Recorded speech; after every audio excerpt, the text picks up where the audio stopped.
ನಮಸ್ಕಾರ, ನೀವು ನೋಡ್ತಾ ಇದ್ದೀರಾ ಸ್ಪೀಡ್ ನ್ಯೂಸ್ ಕನ್ನಡ. ನಾನು ಸುಷ್ಮಿತಾ ನಟರಾಜ್. 60 ದಿನದಲ್ಲಿ ಅಂತಿಮ ಡೀಲ್ಗೆ ಇದೀಗ ಇರಾನ್ ಹಾಗೂ ಅಮೆರಿಕ ಒಪ್ಪಿಗೆಯನ್ನ ಸೂಚಿಸಿರುವಂತದ್ದು. ಇದರ ಮಧ್ಯಸ್ಥಿಕೆಯನ್ನ ಯಾರು ವಹಿಸಿದ್ದಾರೆ ಅನ್ನೋದು ಇಲ್ಲಿ ಬಹಳ ಕಾತರವಾದಂತಹ ವಿಚಾರ.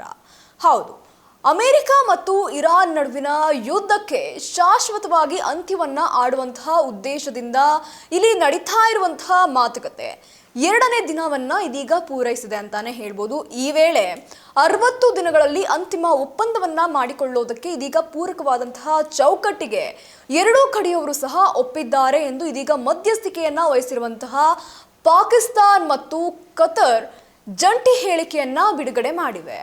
ಇಸ್ಲಾಮಾಬಾದ್ ತಿಳುವಳಿಕೆಗೆ ಇದೀಗ ಒಪ್ಪಂದದ ಅಡಿಯಲ್ಲಿ ಇದೀಗ ಭಾನುವಾರದಿಂದ ನಡೀತಾ ಇರುವಂತಹ ಹೊಸ ಮಾತುಕತೆಯಲ್ಲಿ ಉಪಾಧ್ಯಕ್ಷ ಜೆಡಿ ನೇತೃತ್ವದಲ್ಲಿ ಅಮೆರಿಕದ ನಿಯೋಗ ಮತ್ತು ಸಂಸತ್ ಮೊಹಮ್ಮದ್ ನೇತೃತ್ವದ ಇರಾನ್ ನಿಯೋಗ ಇದೀಗ ಭಾಗವಹಿಸಿದ್ದಾರೆ ಅಂತಾನೆ ಹೇಳ್ಬೋದು. ಇನ್ನು ಪಾಕ್ ಪ್ರಧಾನಿ ಶಹಬಾಜ್ ಶರೀಫ್ ಕತರ್ ಪ್ರಧಾನಿ ಆಗಿರುವಂತಹ ಶೇಖ್ ಮೊಹಮ್ಮದ್ ಬಿನ್ ಮಧ್ಯಸ್ಥಿಕೆಯನ್ನ ಇದೀಗ ವಹಿಸಿದ್ದಾರೆ. ಇವರ ಮಧ್ಯಸ್ಥಿಕೆಯಲ್ಲಿ ಇದೀಗ ಘೋಷಣೆಯನ್ನ ಮಾಡಿರುವಂಥದ್ದು. ಇದು ಜಂಟಿ ಹೇಳಿಕೆಯಲ್ಲಿ ಇದೀಗ ಲೆಬನಾನ್ ಮೇಲಿನ ದಾಳಿಗೆ ಸಂಬಂಧಿಸಿದಂತೆ ಸಂಘರ್ಷ ನಿವಾರಣೆಯ ಸೆಲ್ ಇದೀಗ ಸ್ಥಾಪಿಸಲಾಗಿರುವಂಥದ್ದು. ಇನ್ನು ಮಧ್ಯಸ್ಥಿಕೆಯ ಮೇಲೆ ರಾಜಕೀಯ ಮೇಲ್ವಿಚಾರಣೆಗಾಗಿಯೂ ಸಹ ಉನ್ನತ ಮಟ್ಟದ ಸಮಿತಿಯ ರಚನೆಗೆ ಇದೀಗ ಒಪ್ಪಿಗೆಯನ್ನ ಸೂಚಿಸಿದ್ದಾರೆ. ಇದು ಮಧ್ಯಸ್ಥಿಕೆದಾರರಿಂದ ನಿಯಮಿತ ವರದಿಗಳನ್ನ ಇದೀಗ ಪಡಿತಾ ಇರುವಂತದ್ದು. ಅಣುಅಸ್ತ್ರ, ಆರ್ಥಿಕ ನಿರ್ಬಂಧ, ಇತರ ವಿವಾದ ಪರಿಹರಿಸುವಂತಹ ಜವಾಬ್ದಾರಿಯನ್ನ ಹೊತ್ತಿರುವಂತಹ ಗುಂಪುಗಳ ಮೇಲ್ವಿಚಾರಣೆಯನ್ನ ನಡೆಸಲಿದೆ ಅಂತ ಇದೀಗ ತಿಳಿಸಿದ್ದಾರೆ. ಇನ್ನು ಸ್ವಿಟ್ಜರ್ಲ್ಯಾಂಡ್ ನಲ್ಲಿ ನಡೀತಾ ಇರುವಂತಹ ಈ ಮಾತುಕತೆಯನ್ನ ಜೆಡಿ ಐತಿಹಾಸಿಕ ಸಭೆ ಅಂತ ಇದೀಗ ವರ್ಣಿಸಿದ್ದಾರೆ. ಇನ್ನು ಈ ಸಭೆಯಲ್ಲಿ ಎಲ್ಲಾ ಸಮಸ್ಯೆಗಳಿಗೆ ನಿವಾರಣೆಯನ್ನ ಕಂಡುಕೊಳ್ಳಲಾಗ್ತಾ ಇರುವಂತದ್ದು. ಒಂದು ತಂಡವಾಗಿ ಕುಳಿತು ಮಾತುಕತೆಯನ್ನ ನಡೆಸಲು ಸಿಲುಕಿರುವಂತಹ ಐತಿಹಾಸಿಕ ಅವಕಾಶವಾಗಿದೆ ಅಂತಾನೆ ಹೇಳ್ಬೋದು.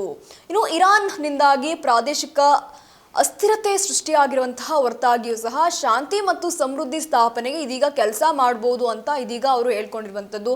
ಇನ್ನು ಮಾತುಕತೆ ನಡೀತಾ ಇದ್ದಂತಹ ಹೊತ್ತಿನಲ್ಲೇ ಅಮೆರಿಕ ಅಧ್ಯಕ್ಷ ಡೊನಾಲ್ಡ್ ಟ್ರಂಪ್ ದಾಳಿ ಮಾಡುವಂತಹ ಬೆದರಿಕೆಯನ್ನ ಹಾಕಿದಂತಹ ಕಾರಣ ಮಾತುಕತೆ ಸ್ಥಗಿತವಾಯಿತು ಅಂತ ಇದೀಗ ಇರಾನ್ ಮಾಧ್ಯಮಗಳು ಸಹ ವರದಿಯನ್ನ ಮಾಡಿವೆ. ಇನ್ನು ಇರಾನ್ ನಿಯೋಗವು ಸಹ ಕತರ್ ಮಧ್ಯಸ್ಥಿಕೆದಾರರನ್ನ ಭೇಟಿಯಾಗಿ ಹೊರಡ್ತು ಅನ್ನಲಾಗ್ತಾ ಇರುವಂಥದ್ದು. ಆದರೆ ಅಮೆರಿಕದ ರಾಯಭಾರಿ ಮಾತ್ರ ಇರಾನ್ ನಿಯೋಗದ ಜೊತೆ ಮಾತುಕತೆ ಪ್ರಗತಿಯಲ್ಲಿದೆ ಅಂತ ಹೇಳ್ಕೊಂಡಿದ್ದಾರೆ. ಒಟ್ಟಾರೆಯಾಗಿ ಸ್ವಿಟ್ಜರ್ಲ್ಯಾಂಡ್ನಲ್ಲಿ ನಡೀತಾ ಇರುವಂತಹ ಅಮೆರಿಕ ಮತ್ತು ಇರಾನ್ ಮಾತುಕತೆಯಲ್ಲಿ 60 ದಿನಗಳಲ್ಲಿ ಅಂತಿಮವಾದಂತಹ ಒಪ್ಪಂದಕ್ಕೆ ಚೌಕಟ್ಟು ರೂಪಿಸಲು ಇದೀಗ ಒಪ್ಪಿಗೆಯನ್ನ ನೀಡಲಾಗಿದೆ.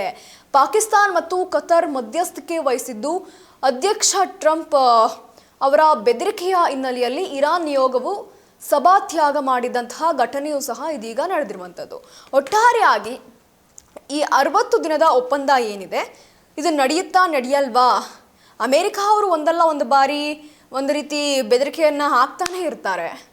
ಇದಕ್ಕೋಸ್ಕರ ಸಭಾತ್ಯಾಗವನ್ನ ಮಾಡುವಂತಹ ಅವಶ್ಯಕತೆ ಇರಲಿಲ್ಲ. ಆದ್ರೂ ಸಹ ಕೆಲವೊಂದು ಸಾರಿ ಇರಾನ್ ತೆಗೆದುಕೊಂಡಂತಹ ನಿರ್ಧಾರವು ಸಹ ಒಂದು ಕಡೆಗೆ ಸರಿ ಅನ್ಸುತ್ತೆ. ಒಟ್ಟಾರೆಯಾಗಿ ಪಾಕಿಸ್ತಾನ್ ಮತ್ತು ಕತಾರ್ ಮಧ್ಯಸ್ಥಿಕೆಯಲ್ಲಿ ಈ ಎರಡೂ ಯಾವ ರೀತಿ ಒಪ್ಕೊಳ್ತಾರೆ, ಅಮೆರಿಕ ಆಗಿರ್ಬೋದು, ಇರಾನ್ ಆಗಿರ್ಬೋದು, ಈ ಒಪ್ಪಂದಕ್ಕೆ ಒಪ್ಪಿಗೆಯನ್ನು ಸೂಚಿಸ್ತಾರಾ ಅನ್ನೋದು ಇಲ್ಲಿ ಕಾತರವಾದಂತಹ ವಿಚಾರ. 2ನೇ ದಿನ ಸಭೆ ನಡೆದಿರುವಂಥದ್ದು. ಇನ್ನು ಸಭೆಯನ್ನ ಮುಂದುವರಿಸಿ ಮಾತುಕತೆಯನ್ನ ಮುಂದುವರಿಸ್ತಾರಾ, ಇಲ್ಲ ಒಪ್ಪಂದವನ್ನ ಇಲ್ಲಿಗೆ ನಿಲ್ಲಿಸ್ತಾರಾ, ಇವೆಲ್ಲವನ್ನು ಸಹ ಕಾದು ನೋಡಬೇಕಾಗಿದೆ. ಇದಾಗಿತ್ತು ಈ ಕ್ಷಣದ ಸುದ್ದಿ. ಮತ್ತಷ್ಟು ಅಪ್ಡೇಟ್ಸ್ಗಾಗಿ ನೀವು ನೋಡ್ತಾ ಇರಿ ಸ್ಪೀಡ್ ನ್ಯೂಸ್ ಕನ್ನಡ. ಸುದ್ದಿ ನಿಮ್ಮದು, ವೇಗ ನಮ್ಮದು.